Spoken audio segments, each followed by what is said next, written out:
Welcome back. Before the break, we were talking about the elections over in Taiwan. You were saying that you were over there. I'll be brief on that. From the standpoint is that, yes, what has been said, the general concern leading to the election, it was known long before that the GPP would have won. And what the consideration in the United States and China and the rest of the world was what is going to be her position on cross-strait relations. She is an academic, a politician, and an economist of high standing. This was a lecturer at the University of Taiwan, then went over to Cornell University in the United States, where she got her LLB or LLM in law, and then went over to London School of Economics, where she got her master's in economics.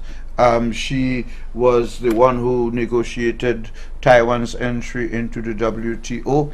She was once head of the Taiwan mainland cross-strait affairs. She's worked with all the governments. And she played her cards close to her chest. Up to election day, nobody knew what her position would have been. But after she won, every country that congratulated her had a sidebar, a warning, an urging, saying don't rock the boat in cross-strait relations, including the United States, which said, please do not provoke China and please do not do anything to invoke the agreement we have with you, whereby we are supposed to come and help you militarily if you have problems with China, because we don't really want to go there, including Japan, her closest friend. So I think the foreign policy which she has now outlined, she says a number of things. One, she's going to maintain the status quo in cross-strait relations. She's not going to cancel it. Previous to the election, she said she wanted to renegotiate the agreements, but I think in response to the pressure, she says no, she's going to leave everything as is. However, she does not recognize the 1992 consensus, which says one China. So therefore, her interpretation is one Taiwan. Yeah, but she obviously has pro-independence leanings, and I suspect from my reading that the majority of Taiwanese do, which perhaps would account for her win at the election. That a lot of the pro-one China supporters are either dying out, and you have a younger, more liberal, civic-minded group. Yeah, there is that. The KMT is the old people party, 125 years old. As I told the General Secretary's members are dying out every day. The DPP has been able to link into the young people, and they developed something called the cyber. They developed a team of cyber warriors. These are the people who won the elections for them, the young people who were able to do it. The difference between Taiwan and here is that young people in Taiwan vote. Young people here don't. But in terms of her foreign policy, she has pointed out, one, that she's going to try to reduce. And it's true that you might have a majority pro-Taiwan and anti-China sentiment in Taiwan, but that is not the factor behind that is driving the cross-strait ties. What is driving the cross-strait ties is the economics, and big business in Taiwan has benefited tremendously from that, to the extent now I suspect President Tsai, after she takes over in May, is going to try to see how best small and medium could benefit from the profits. Secondly, and that has to always be remembered, China is Taiwan's biggest trading partner. 40% of Taiwan's exports go to China. And that is a factor more of concern to Taiwan than anybody else, because whenever China coughs, sneezes, the rest of the world gets a cough. And insofar as Taiwan is concerned, Taiwan only had 1% growth last year. So there are a lot of domestic issues that have to be addressed dealing with cross-strait relations. And what she has said is that she told us she's going to reduce, however possible, dependence on China, not by slowing down trade, but by increasing Taiwan's economic ties with its southern neighbors, including Japan. Secondly, in terms of the rest of the world, Taiwan is going to increase its relationship with the United States, but there's a catch there, because as you know, the United States recognizes China, and its recognition of Taiwan is baited and conditional. Yeah, it's a very tricky situation. I liken it. I'm looking at her and I have the image of somebody with a juggler, a lot of balls up in the air. You want to maintain the status quo as far as trade with China, but at the same time you want your independence. And at the same time you want to get closer to America, right? And then Japan now is warming up to Taiwan, obviously because the friendship. But they'll get vexed over the islands. Precisely. Because Japan is also you understand? the islands. It's a very tricky situation. Yeah, now I'll bring you back to history. Can you remember, I think I've mentioned it before, how the United States officially describes its policy towards Taiwan and China? Strategic ambiguity. Which you and I know means intent to deceive, intent to keep you guessing.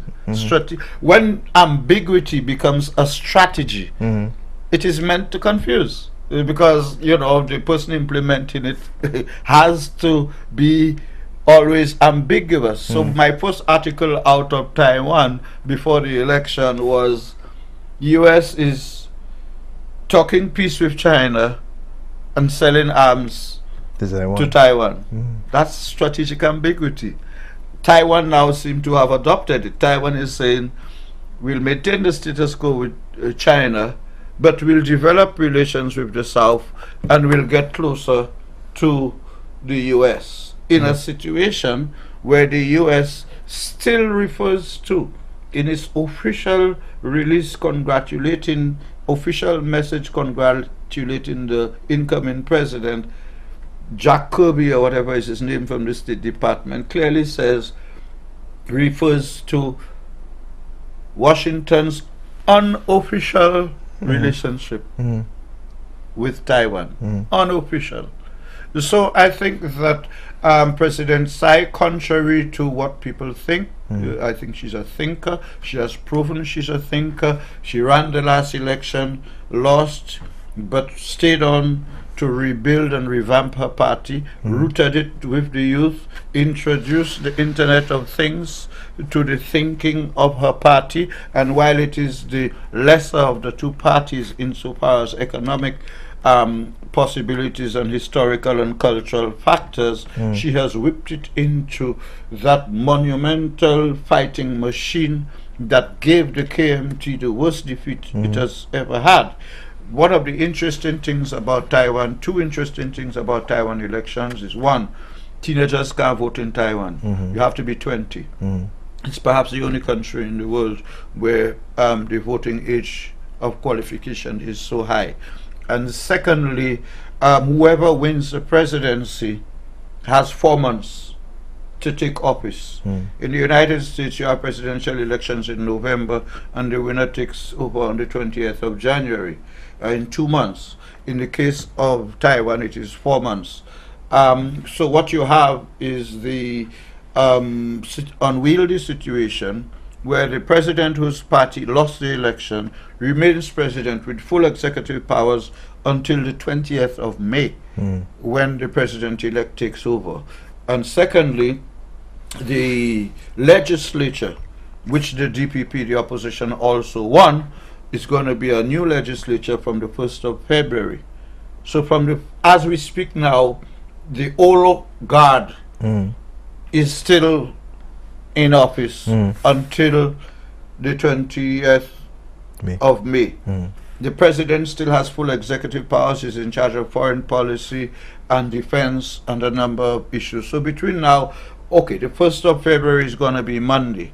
That on Monday, you'll have a president, outgoing president, with a new legislature that will be out to block everything and anything that he does. So Taiwan can be expected to be at a standstill, in limbo between Monday and the 20th of May. All right, we're out of time, but a quick question. Given all of what we've said, all of the developments in Taiwan, in the South China Sea, do you see China continuing to maintain this stance, or do you see a more aggressive approach to dealing with Taiwan? It has always said Taiwan is a renegade province that is part of mainland China, whether willingly or by force. I think China has already indicated they're watching.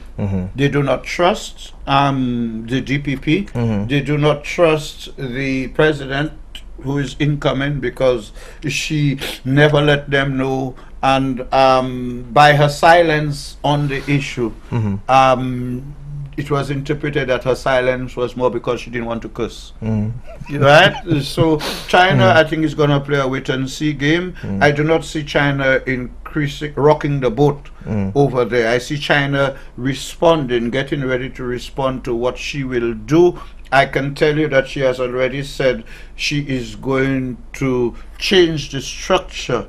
What you have now is something called a cross-strait, like a ministry for cross-strait ties. She's going to lower that, get rid of it, and replace it with a private sector entity, which the one she had, which is the office responsible for mainland private relations between Taiwan and the mainland. I think she's going to reduce the Taiwan side of it by making the private sector in Taiwan be more responsible for the economics of cross-strait ties, and reducing the political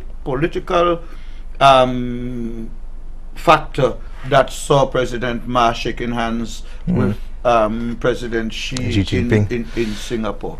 Yeah. And that didn't help him. Yeah, at all. Mr. Bousquet, always a pleasure. Thank you. Always learn something new. I did not know that last part.